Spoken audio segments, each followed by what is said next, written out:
이제 언약의 그 눈으로 본다고 해서 보통 이 언약을 7가지로 봅니다.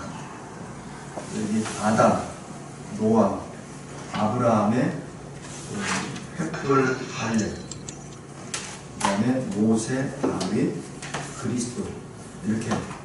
근데 제가 어떤 신학자하고도 이렇게 쭉 이 언약에 대해서 쭉 하면서 청교도 신학에서는 언약이 하나 더 있다고 하는 거예요. 주로 번쩍여가지고 이게 뭡니까? 그게 회복 언약. 이 바벨론 포로 들어갔을 때 그때 하나님이 주신 언약을 보통 이 신학에서 빠졌다고 그렇게 얘기합니다. 아, 그렇다. 그래서 그때 이제 우리 처음 여기 첫째 할 때 조 목사님 모셔가지고 우리 뷔페 가서 먹었잖아요. 조 목사님한테 부탁해가지고 그 책을 공수받았어요. 뉴욕에서. 그 책이었습니다. 네. 책을 보니까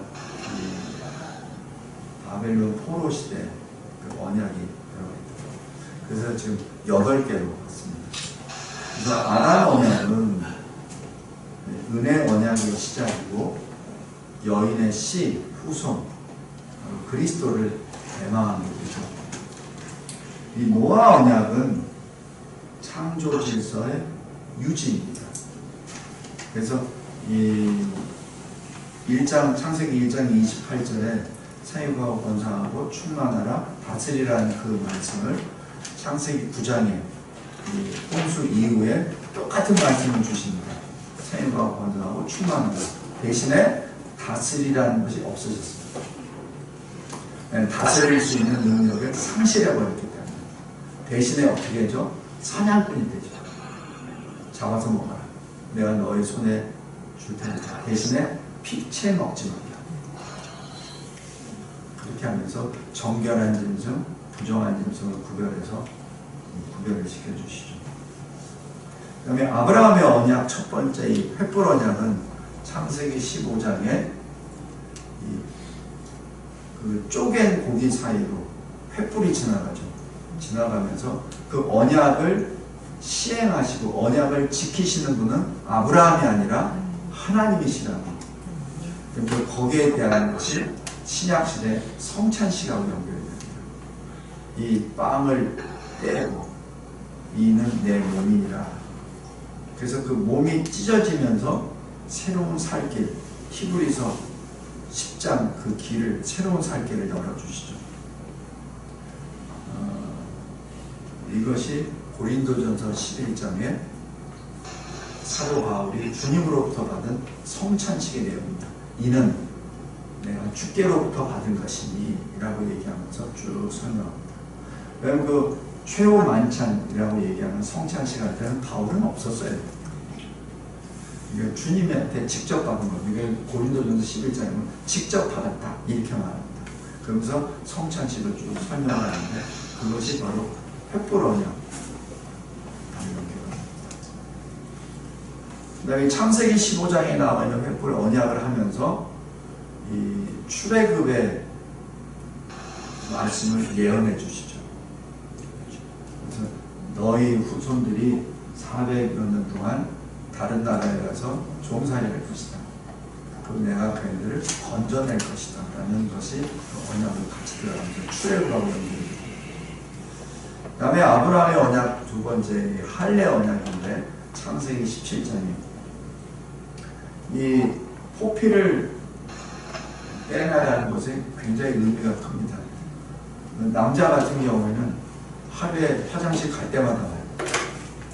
그러니까 그게 뭐냐면 하나님의 언약을 항상 기억하는 거죠. 내 몸에 있으면서 생리적인 활동에서 자유한 사람이 어디 있습니까? 살아있는 동안에는 계속 생리 활동을 하죠. 그거 할 때마다 계속 보라는 거예요. 그만큼 이 할례가 그만큼 중요한데 여기서 이 역사를 출애굽 4장에서 이 여리고 성을 공격하기 전에 가장 먼저 하는 것이 할례입니다. 참 아이러니합니다. 적진에 가서 이 여리고성은 자료를 현재 존재하는 성이 아니기 때문에 제가 자료를 보면 이중 벽으로 되어 있고 벽이 이중으로 되어 있고 벽과 벽 사이에 위에 다닐 수 있는 어떤 그 굉장히 넓은 도로 정도가 되어 있고 그 다음에 여리고 성 자체가 이 평지에서 이렇게 세워졌기 때문에 그 당시 무기 체계로는 공격할 수가 없대요. 그 정도가 되니까 이거는 난공불락입니다. 근데 그 앞에서 뻔히 보이는 데 앞에서 할례를 한다? 할례를 하면 어떻게 됩니까? 남자들이 못 움직이죠. 정상적으로 행동 안 하면 2주는 지나야 돼요. 2주 지나도 좀 꺾어요. 근데 그 앞에서 대놓고 할례를 한다? 그럼 죽으라는 거거든요. 근데 여기서 참 그 이스라엘의 믿음을 봅니다. 순종이에요. 누구도 반론 제기 안 합니다. 아마 우리에게 그렇게 얘기하면 반론 바로 제기할 거예요. 말이 많죠. 뭐 작전적으로 분석해서 이게 그때입니까? 이렇게 하겠죠. 근데 거기 보면 전혀 노 코멘트입니다. 왜 그럴까요? 요단을 건넌 직후 그 사람들은 광야 2세대, 광야 1세대는 두 사람한테 다 죽었죠. 2세대입니다. 새로운 리더십에 의해서 하나님의 말씀을 지시를 했을 때 다 순종합니다. 그것이 이제 할례 언약을 하면서 거기서 설명을 해주세요. 수치를 제거합니다. 수치를 제거하는 것입니다. 그러면서 이것이 그리스도와의 연합을 의미하는 세례와 연결. 그래서 세례를 할 때는 물론 죄를 씻잖아요. 그러니까 할례를 통해서 내 수치를, 죄를 떼내는 그러한 것과 연결합니다. 제가 요새 개괄적으로만 설명드리고 그 다음에 좀 세부적으로 또 들어갑니다. 그다음에 모세 언약은 우리가 잘 알듯이 율법을 받죠. 근데 율법을 받은 것으로만 언약이 되는 것이 아니라 순종까지 들어갑니다. 율법 받으면 뭐합니까? 순종하지 않으면 의미가 없죠. 근데 이 모세의 그 40년 그 광야 행진을 하면서 모세가 죽을 뻔을 많이 하죠. 특히 자기 동족으로부터 많이 죽음을 할 때 모세가 그때마다 하는 게 뭐죠? 딱 한 번 화를 내고 대리면 대 전부 다 땅에 엎드립니다. 근데 딱 한 번 화를 내죠. 반석을 주어 때리죠. 그것 때문에 모세는 요단을 못 건넙니다. 그것이 인간의 한계입니다. 모세가 뭘 잘못했다는 그것보다는 그 인간의 한계예요. 그래서 이 하나님 나라, 하나님 집의 종이라고 표현하죠. 예수는 아들이라고 표현합니다. 히브리서 이렇게 표현합니다. 그래도 모세만한 인물이 없죠. 모세처럼 대면에서 하나님이 대면에서 하신 말 그런 친구 같은 사람은 없다 이렇게 따지고. 그 다음에 다윗 언약. 다윗 언약은 우리 잘 알듯이 사무엘하 7장에 나와 있는 너의 보좌가 영원토록 있으리라 하는, 그래서 하나님 나라가 그렇게 영원토록 할 것이라는 것을 설명을 해줍니다. 오늘은 그 보통들 언약은 거기까지만 해요. 그래서 그것이 그리스도로 연결된다 이렇게 하는데 그것이 세부적으로 어떻게 연결되는 걸 잠깐 보겠습니다. 사무엘하 15장입니다.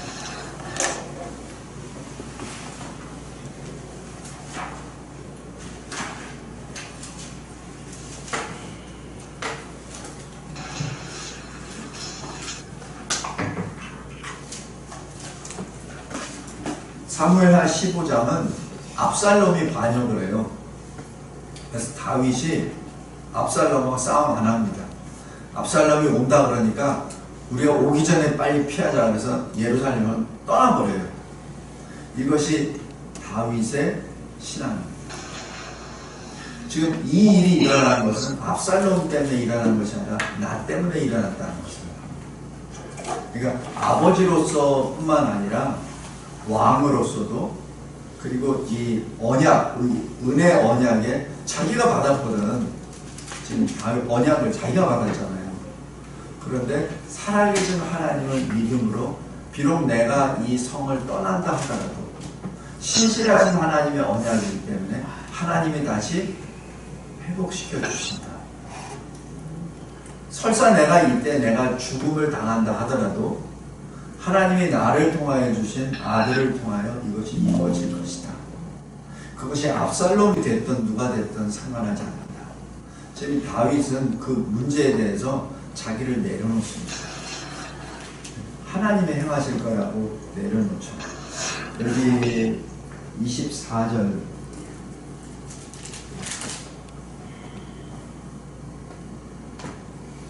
23절 보면 다윗이 이렇게 이제 떠나니까 온 땅 사람이 큰 소리로 웁니다. 모든 백성이 앞서 건너가매 왕도 기드론 시내를 건너간 모든 백성이 광야길로 향하니라. 지금 이 표현이 굉장히 의미가 커요. 광야길로 간다. 고난의 길로 간다는 얘기죠. 근데 이 광야라는 것이 꼭 고난만이 있는 것이 아니라 하나님이 예비하신 것입니다. 여기 잠깐 끼워놓고 계시록 12장 보세요.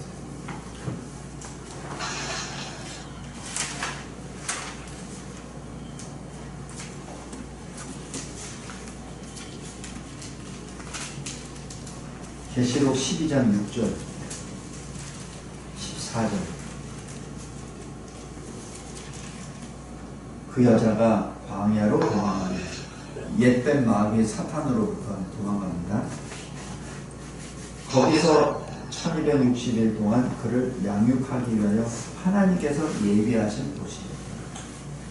그래서 고난의 장소가 실은 하나님이 예비하신 곳이에요.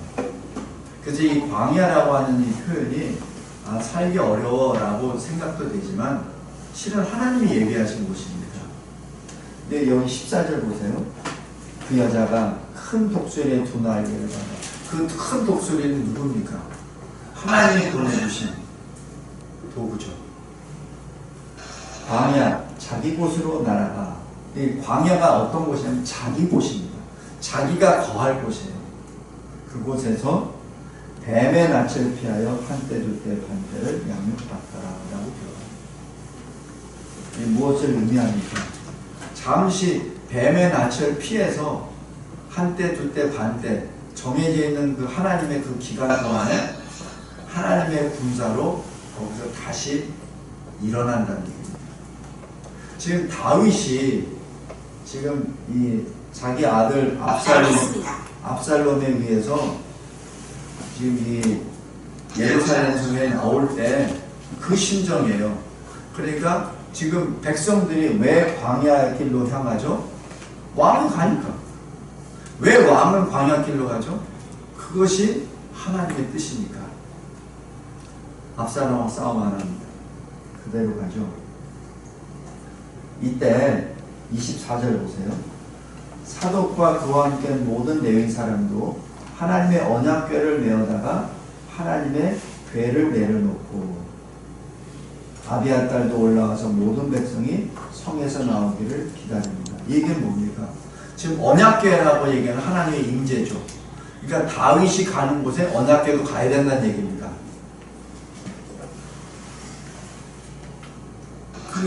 그게 일반적인 통념이죠. 왕의 정통성, 이스라엘의 왕권의 정통성을 지키기 위해서라도 이 언약궤를 메고 가야 된다는 얘기입니다. 이때 25절에 왕이 이렇게 말합니다. 보라, 하나님의 궤를 성읍으로 도로 메어가라. 이게 다윗 언약의 순종입니다. 왜 언약궤를 자기의 도구로 사용하지 않는다는 얘기입니다. 나중에 여기 그 사울 때 왜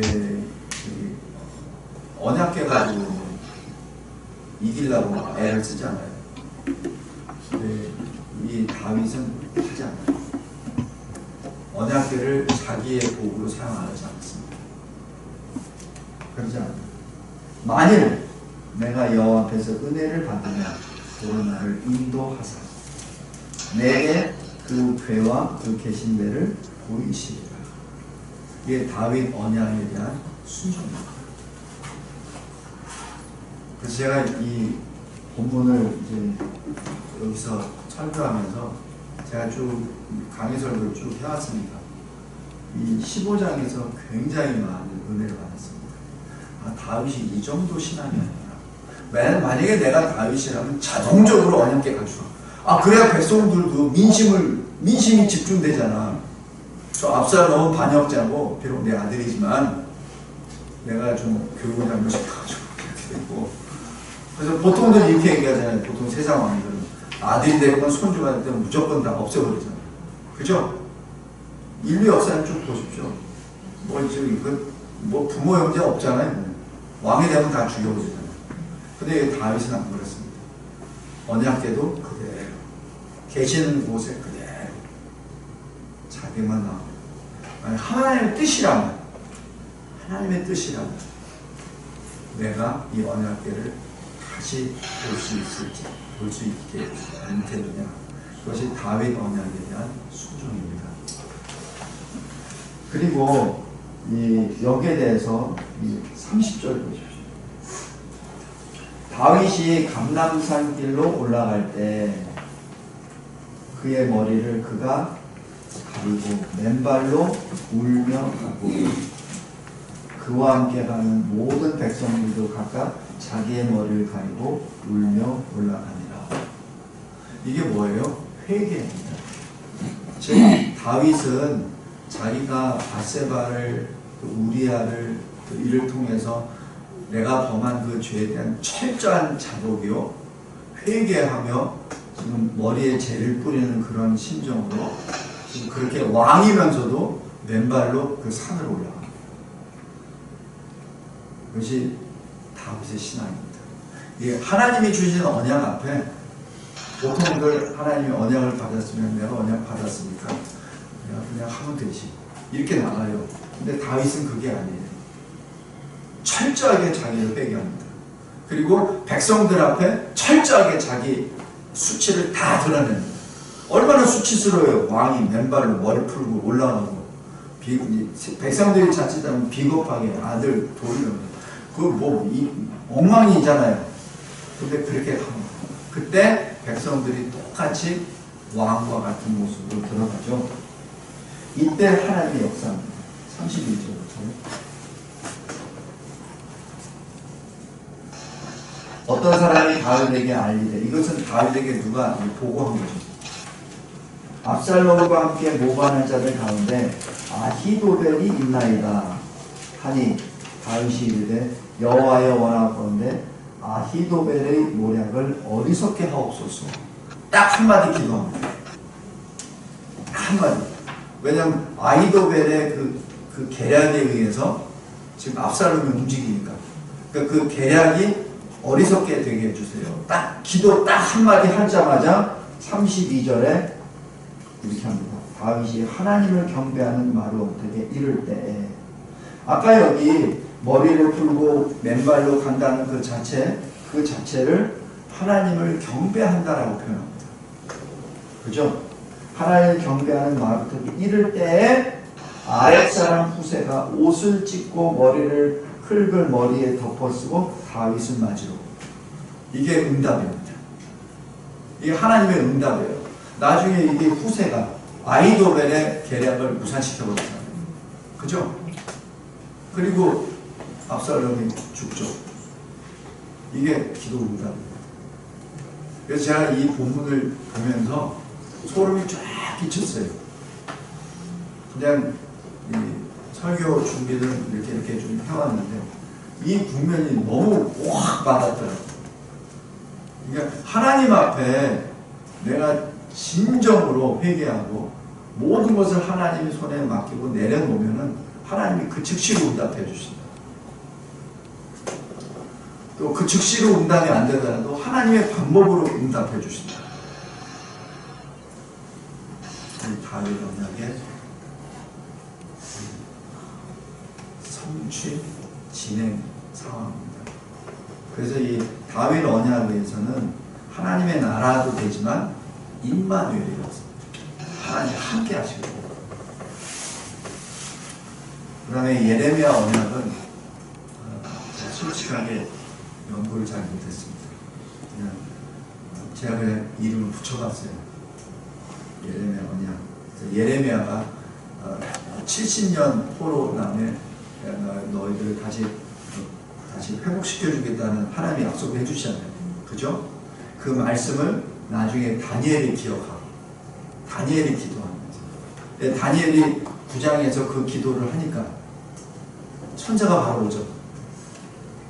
천사가 올 때 어떻게 오냐면 네가 기도할 때쯤에 나 가라고 말씀하신다. 네가 이걸 먼저 기도하려고 할 때 내가 보냄을 받다라고 이렇게 했어요. 그러면서 바벨론 포로 70년이 회복되는 역사가 이루어지죠. 그래서 제가 이 예레미야 언약을 좀 보면서 북한을 다시 생각해 봤습니다. 70년이 지났잖아요. 70년이 지났잖아요. 근데 왜 아직까지? 거기에서 주시는 답은 네가 준비가 안 됐잖아. 다니엘은 준비가 됐었어. 다니엘은 어느 정도 준비가 됐냐면은 자기가 사자굴에 빠질 거를 아멘으로 받고 하던 그대로 예루살렘을 향한 창문을 열고 하던 그대로 하나님께 감사 예배와 기도를 드립니다. 하던 그대로. 네, 대한민국 교회. 뭐 대한민국 교회까지 뭐 얘기할 필요 없고 김진성 목사 너는 다니엘처럼 준비가 안 되고. 그래서 이 예레미야 성경 연구원이 그러한 다니엘의 신앙이 되기를 원합니다. 단순히 성경 연구로 끝나는 게 아니라 다니엘의 신앙, 우리가 무장이 됐을 때 주님이 70년을 끝내주시죠. 이건 제 개인의 혼자만이 아니고 탈북 목회자들이나 이런 분들하고 몇 번 이렇게 얘기를 하다 보니까 내가 준비가 안 됐구나. 내가 준비가 좀 크게 얘기하면 대한민국 교회가 아직 준비가 안 됐구나. 저 북한에 있는 지하교회 성도들은 지금 준비가 돼 있어요. 돼 있습니다. 어떻게 하냐고요? 생명 걸고 하고 있잖아요. 근데 우리는 생명 안 걸잖아요. 그죠? 그게 준비가 안 된 거예요. 우리도 생명을 걸 수 있어요. 그래야 허튼 돈을 자꾸자꾸 주어서 김정일 정권 유지하는데 그렇게 영적으로 무딘 사람이 돼가지고 어떻게 지하교회 성도들하고 손을 잡아요? 손 잡으려고 하면 떠나버리지. 믿지 못하겠네. 아니, 똥하고 된장도 구별 못합니다. 그 사람은 어디에 손을 잡아요? 십자가만 들고 왔다고? 성경만 들고 왔다고? 아니죠. 행함이 없는 믿음은 죽은 거잖아요. 그죠? 행한 거 없는데 어떻게 같이 손을 잡아요? 그래서 우리 성경 연구를 할 때 우리 자신을 돌아보고 우리 스스로가 변화돼야 되는 그런 시간이 되길 바랍니다. 그 다음에 이제 새 언약만 하고 잠깐 쉴게요. 새 언약은 언약의 완성입니다. 자, 여기 다시 모으심이라고 그렇게 표현을 했는데, 이 모으심이라고 얘기하는 것은 흩어졌기 때문에 모은다는 얘기입니다. 우리는 흩어진 존재예요. 그럼 제가 나중에 또 말씀드릴게요. 에덴에서부터 추방됐죠. 동방으로 계속 가죠. 바벨탑에 있다가 또 흩어지죠. 계속 흩어짐의 역사입니다. 그러나 하나님이 11장에서 흩어진 것, 12장에서 아브라함을 통해서 다시 모으십니다. 그 다음에 이 출애굽에서 또 다시 또 모으사예요. 그 다음에 다시 이스라엘이 죄악을 범하기 때문에 바벨론도 흩어버려집니다. 아수르로 흩어버려지죠. 다시 회복해서 다시 모으십니다. 그 역사예요. 근데 나중에 사도행전 2장에 다시 모으시죠. 성령 강림으로. 각 나라에서 온 사람들이 자기 나라 말로 성령의 역사를 다 이해하게 되죠. 그래서 그 사람들이 교회를 부흥하고 초대 예루살렘 교회를 했다가 다시 스데반이 순교당하고 난 다음에 8장에서 또 흩어지죠. 거기서 얘기가 풀어납니다. 흩어진 자들이 복음을 전하라. 그래서 가는 곳마다 어떻게 되죠? 다시 불러 모으죠. 교회를 통하여 하나님의 역사를 다시 모으죠. 그 역사가 선교의 역사입니다. 거기에 대한 그 완성이 새 언약, 그리스도의 언약이죠. 그래서 하나님과 자기 백성의 연합, 이것이 하나님 나라입니다. 왜냐하면 자기 백성이 하나님 백성이 됐으니까. 그럼 아까 왕, 하나님 백성, 영토가 있잖아요. 그래서 이 땅에서 그 영토란 그 천국이고, 이 땅에서의 하나님 나라는 교회를. 그래서 제가 여기 표현을 구속 성취와 구속 완성이라고 표현했는데, 성취는 accomplishment입니다. 그래서 십자가에서 내가 다 이루었다 하시는 그 선언으로 accomplish가 된 거죠. 대신에 consummation, 완성은 예수 재림으로 완성됩니다.